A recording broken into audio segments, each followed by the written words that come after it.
You're wondering why an FBI negotiator, despite his explanation. It was actually a mistake. I accepted what I thought was a hostility conference. The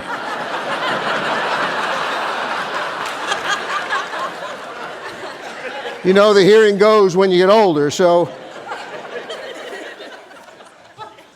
In my career, I also had clients I worked with, like many of you in this industry. And your clients come to interact with you and expect a certain sort of a pleasurable outcome. My clients kind of looked at it a little differently when we would show up at their house. A little challenging now and again. But I'm a big believer in this concept. My parents gave me to the FBI at an early age. And the FBI raised me. And I started in 1972, and shortly after that, a new concept emerged called hostage negotiations, and it really started up here with NYPD. And being the FBI, we stole it and put a more scientific method and approach to it and expanded it and began to teach it around the world. And it saved countless lives. And it's something I'm very proud to have been involved in, because traditionally in law enforcement, we'd show up to a bank robbery, a jewelry store robbery, and there's somebody in there holding hostages. Because a lot of criminals think they have a lot more time to do what they need to do than they do. And they look out the window, hey, what's with all the lights and sirens? They're trapped. So the first thing they say is, I'm going to kill a hostage unless you give me what I want. Give me a getaway car. I'm going to take the hostages. I want a lot of money. And the police used to show up and say, hey, come on out of there. This is New York. And the bad guy was saying, no. And the cop said, maybe you didn't hear what I said. I said, come out.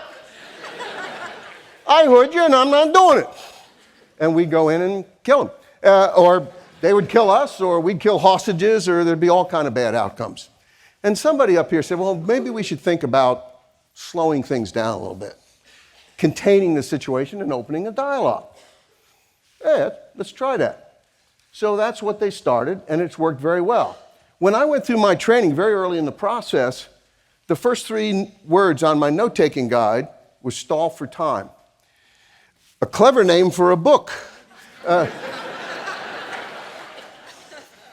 I'm told they make lovely Christmas gifts, not only for your family, but for, in a sense, everyone you know. In the medical profession, they say if you do nothing else, cause no harm. In my former profession, it's if you do nothing else, stall for time. Slow things down, lower the emotion, open up a dialogue.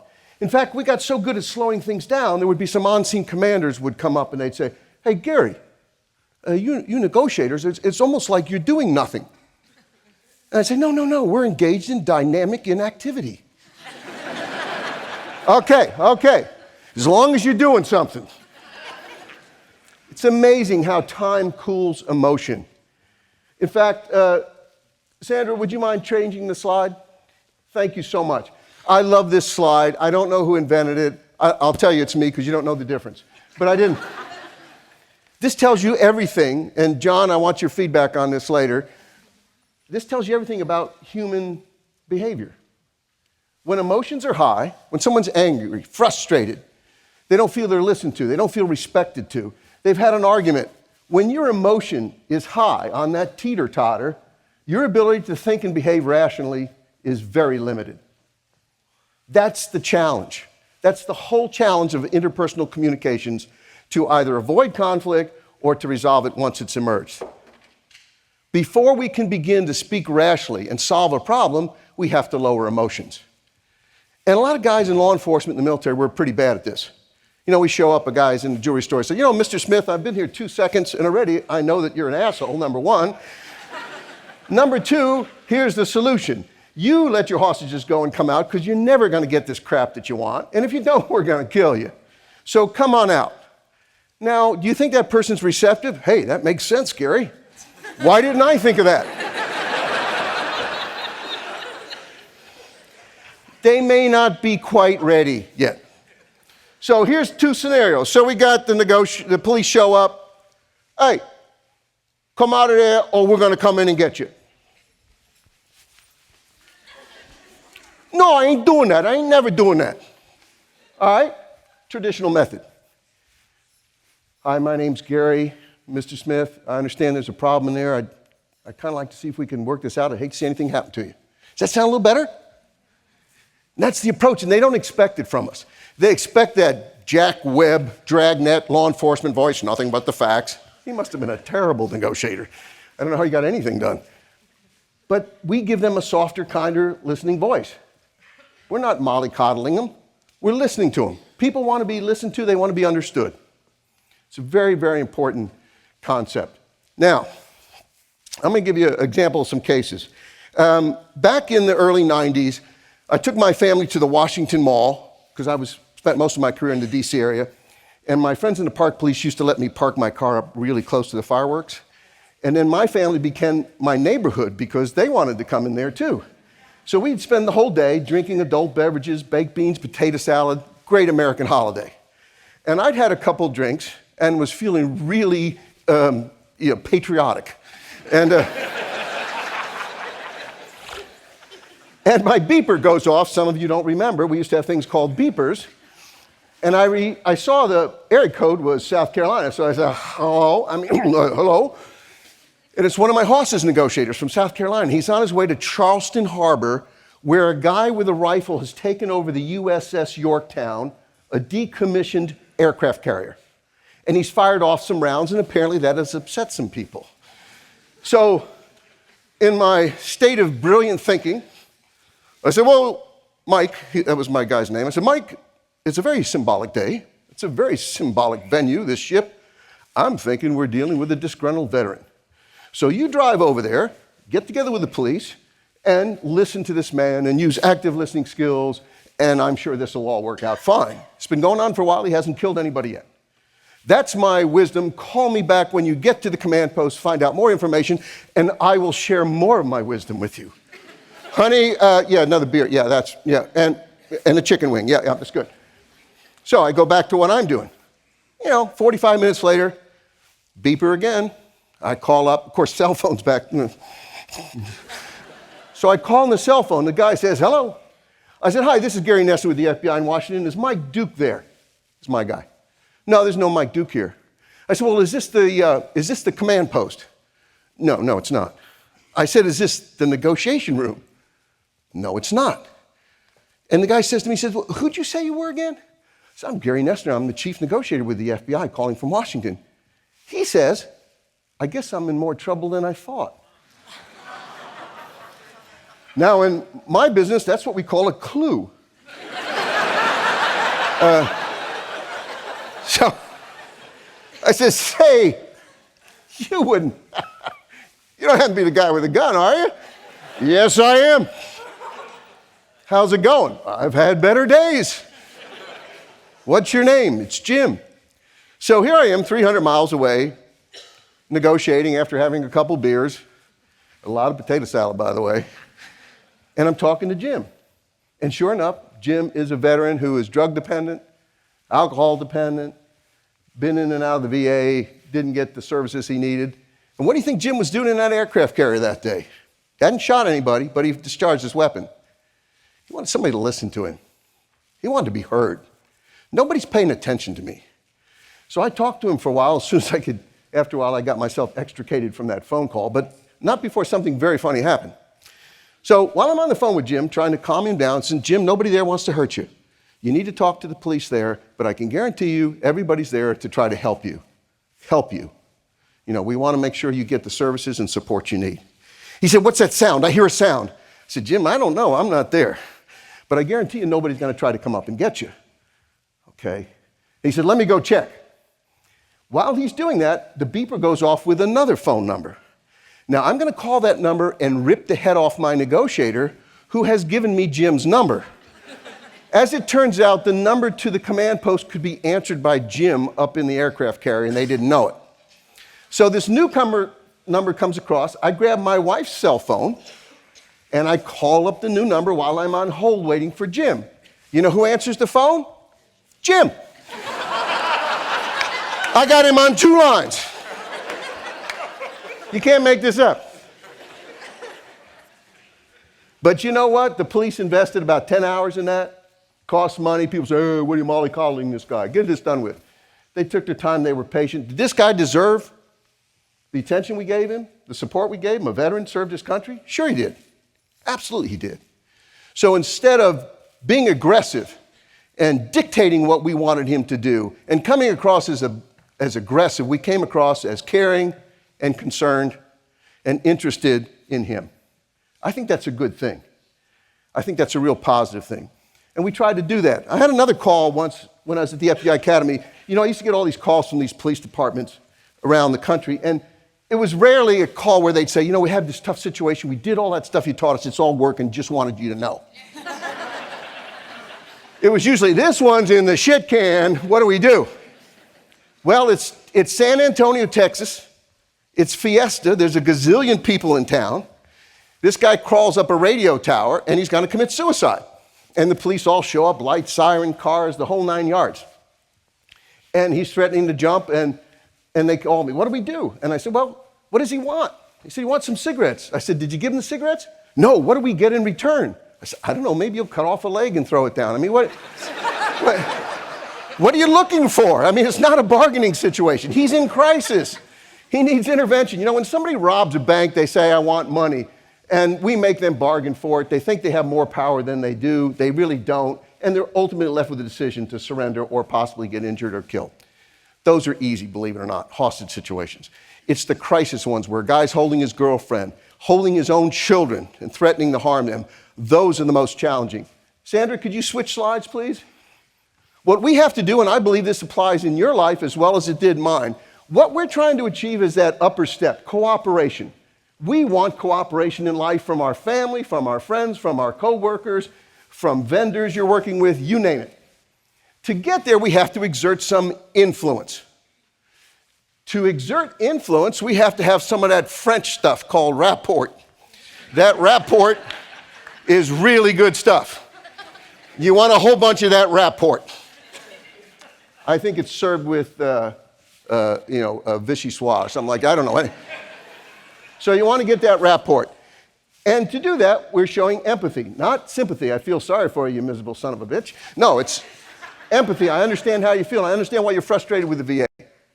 I understand that you don't feel you've gotten the treatment you want. You don't feel like you're getting the respect you deserve. And we do that through active listening skills. Most people think listening is a passive endeavor. Well, you can use body language. Good listening requires a response. And the key things that we do is we feed back what we've heard. There's a whole bunch of active listening skills, but I'll leave you with a thought on two of them. When you're talking to someone, this is your homework assignment, by the way, paraphrase. Tell them back what you've heard from them. And also include how you think they feel about it. It's like the M&M candy, invented in World War II, chocolate on the center, candy on the outside so it wouldn't melt for the soldiers. Chocolate is the story. The candy coating is how they feel about it. It's not what happens to us in life, it's how we feel about it.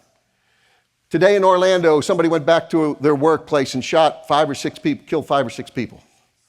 Okay? It probably wasn't his discharge that upset him, it's probably how it happened, if I had to guess. I don't know the facts. So when you're talking to somebody, feedback both things. Like, start simple on your homework assignment. What did you do for vacation this last summer? Well, we went to France. Oh, yeah? What did you do there? Well, we toured the vineyards. We went to Normandy, and we spent a couple of days in Paris. Oh, my God, it was so interesting and fascinating. And you say, well, it sounded like you really enjoyed your trip to Paris. You saw some things you hadn't seen before, and it was really exciting. Yes, you heard me. You understand me. It's a very simple thing. People want to be heard, and they want to be listened to. I spoke at a university in Boston once, guys and gals, all students, about 200-300 of them. And I said, listen, I'm going to tell you guys something I wish I knew in college. Listen. Now, when you're in, the clubhouse after whatever it is, and you see this nice young lady that you're interested in, instead of saying, I'm a pretty good athlete, and I hang out with a cool group of guys. If you've seen my car, it's pretty hot. I'm a pretty neat guy, and you ought to be interested in me. But you ought to say to her instead, could you tell me about yourself? He said, I don't have much to say. Well, I've seen you on campus. What do you like to do? I said, I'm in the sewing club. Most guys go, hey, okay, yeah. Yeah, well, I got to go to the bathroom. I'll be back. No, but you should say, sewing? You like to sew? Well, yes. Did you make that dress? You did? Of course. That's really, how'd you learn to do that? Years of practice. Years of practice, and I learned, this is a one-way thing now.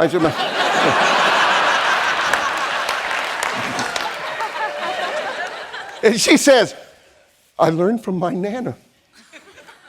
Sounds like you were very close with your grandmother. Oh, she was.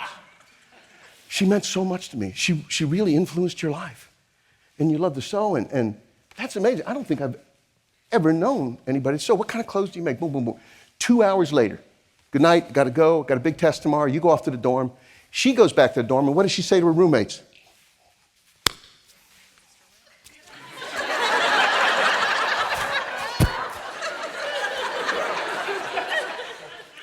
I found him. It's Mr. Right. It's Mr. Right. God, I wish I'd known that back then. Anyway, so how we talk to people, we show respect. And we take turns, and people want to talk to you.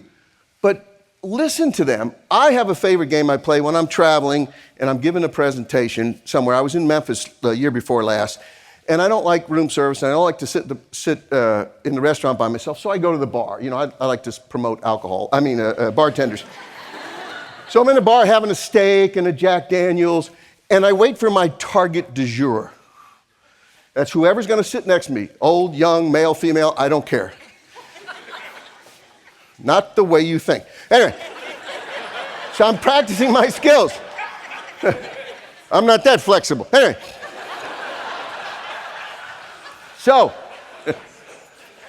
I'm glad I'm retired. Anyway, there'll be letters flying in. Mr. Hoover, did you know that your agent said, anyway. So, this guy comes walking up to the bar, and he's got surgical scrubs on. And he's looks like a very busy guy, very important guy. And he walks in there.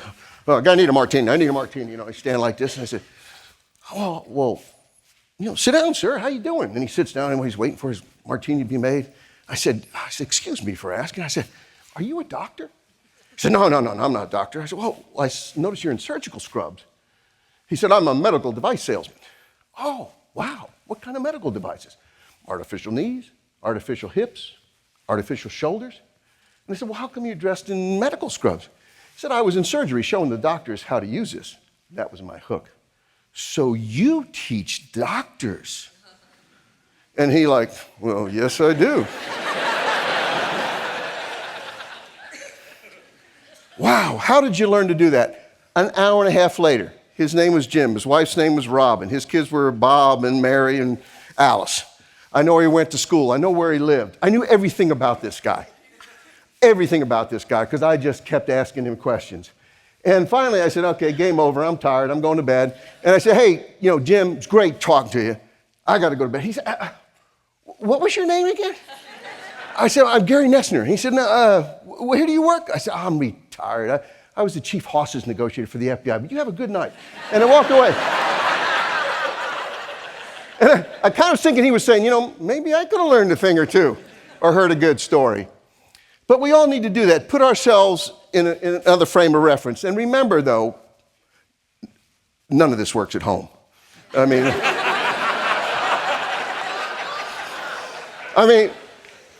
when Mrs. Noesner of 42 years, we'd have a little spat now and then, a lot, no.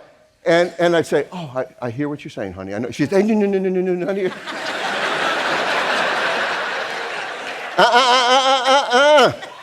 Don't even try that, Scooter. But there is a story, and I have to wrap up. I'll finish this story, and then they're going to pull the hook out for me. I came home from a trip. I was working in overseas hijacking. I come home from a trip, and I grabbed the most powerful invention ever made, and that's the TV remote control. And I'm going through the channels. I'm flying through. Unless I see a car chase or an explosion or some kind of battle scene, I'm not stopping to buy jewelry, you know what I mean? So I'm going through this thing, boom, boom, boom, boom, boom. And I feel a presence behind me. And I know the 7th Cavalry felt that when the Apaches were sneaking up on it. You just have this sense. So, and I wait, I don't pay attention, I feel funny, and I hear in the female language, and the women will know this, the men have no idea what this means. You go, like you guys, I had no idea what that means, so I ignored it. Now the women know that means, my beloved husband, I wish to converse with you. So having ignored it, she now goes to the second step, which is far more expressive, far more in-depth. And I finally, I'm going to leave in a minute. And I finally look at her. I mean, I finally don't look at her, but I do take one eye off the TV. And I go, which the women don't understand, but in male language means, yes, my beloved, how may I interact with you in a positive way? And she says, the thing I least wanted to hear, I can't believe he did it. Oh, I can't just go grunt on that one. Now I gotta say, did what? It's my boss. It's the third Friday in a row you made me work late.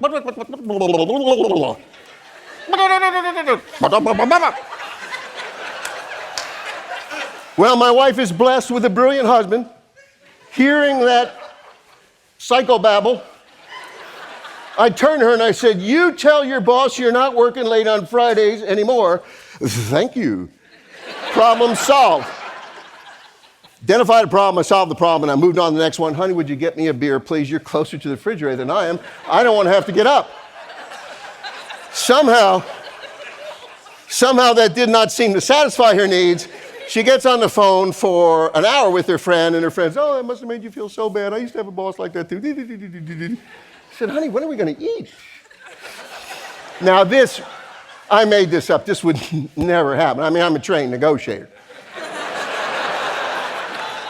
Well, I'm afraid I don't have time for more stories. I've already gone over my time a bit. But what I hope that if we can get desperate people who are threatening to harm themselves or harm someone else, I'm not talking about the very, very rare Al-Qaeda or ISIS case. Those are a whole different challenge. But in most of the situations police respond to, if we can get desperate people through patience and calm communication to cooperate with us, to put their weapons down, to let their hostage go, to come out without harming themselves or someone out, then surely this will work with an irate customer, an angry employee, or whatever your circumstance. Take your time. If you can't control your own emotion, how can you expect to control someone else's, right? So keep your emotions in check. And the final word, how you say something is more important than what you say. Every hostage case I ever worked, I had a habit of asking the people, what did I say that made you come out? They all said the same exact thing. I don't remember what you said, but I like the way you said it. And on that note, take that tidbit, hopefully use it. Thank you very much. We sing about a special word today.